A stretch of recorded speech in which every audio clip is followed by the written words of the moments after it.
అన్న చెప్పన్న. నమస్తే. నమస్తే అన్న. తమ్ముడు ఇచ్చిండు. నేనే ఇచ్చిన అన్నది. ఈ తమ్ముడు ఇచ్చిండు. మా గ్రోతింగ్ మాత్రం బాగా వచ్చింది.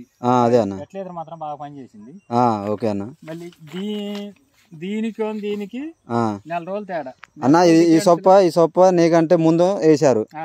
ఇది నెల రోజుల ముందు వేసారు. నెల రోజుల తర్వాత నీ సొప్ప వేసావు గింజలు. దానికి దీనికి డిఫరెన్స్ ఏముందంటే బాగా వచ్చింది. దీని మీద ఇది క్రాస్ చేసింది. క్రాస్ చేయడానికి కారణం ఏంటంటే మనకి కర్ర కూడా మంచి గ్రోతింగ్ ఉన్నది. ఇంతవరకు పోసి ఇప్పటి వరకు కూడా కర్ర ఇంకా గ్రోతింగ్ ఉన్నది. కర్ర కూడా మంచిగా ఊరింది అన్న. అదే మన గ్రాన్యూల్స్ బాగా వచ్చింది. అదే అన్న. అదే సొప్ప కర్రలు బాగురినాయి అన్న. కర్రలు బాగురినాయి. ఎదుగుదల మీద కూడా బాగుంది. చేను అంతా బానే ఉంది అన్న. నేను ఫస్ట్ స్టార్టింగ్ లో ఒక్కసారి మందు కొట్టినా. గ్రేట్ అన్న. ఒక్కసారి కొట్టినా అన్న మందు. అంతేనా? బాగా వచ్చింది అన్న.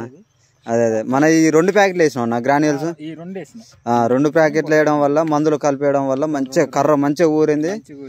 మన నెంబర్ 1 పని చేస్తుంది అన్నది. వాడచ్చు అన్న. ఓకే అన్న. ఇది ఫస్ట్ కాల. ఇది నెల రోజులు ముందు వేసారు. నీకంటే నెల రోజుల ముందు వెనకైంది. అయినా కానీ నీది అయినా చూస్తే ఒకటేసారి వేసినట్టున్నది. కానీ నెల రోజులు డిఫరెన్స్ అయినా కానీ బాగా వచ్చింది.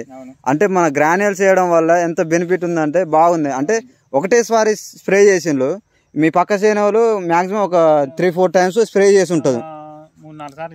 అదే అదే నేను ఒకటేసారి చేసినాక ఇదిలు పెట్టా. మళ్ళీ గ్రోతింగ్ ఉన్నది. అదే మంచి సైజ్ వచ్చింది. వస్తుంది అన్న. బాగుంది. అయితే దీనివైతే వాడొచ్చు.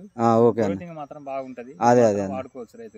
ప్రతి పంటకి వాడుకోవాలన్న. వాడుకోవడం వల్ల దాని వల్ల ఉపయోగాలు ఏంటంటే కింద మనకి వేరు వేస్త పోసుకుంటది. భూమి గుళ్ళతనం అవుతుంది. అట్లా అన్నట్టు. థ్యాంక్ యూ అన్న. ఓకే అన్న.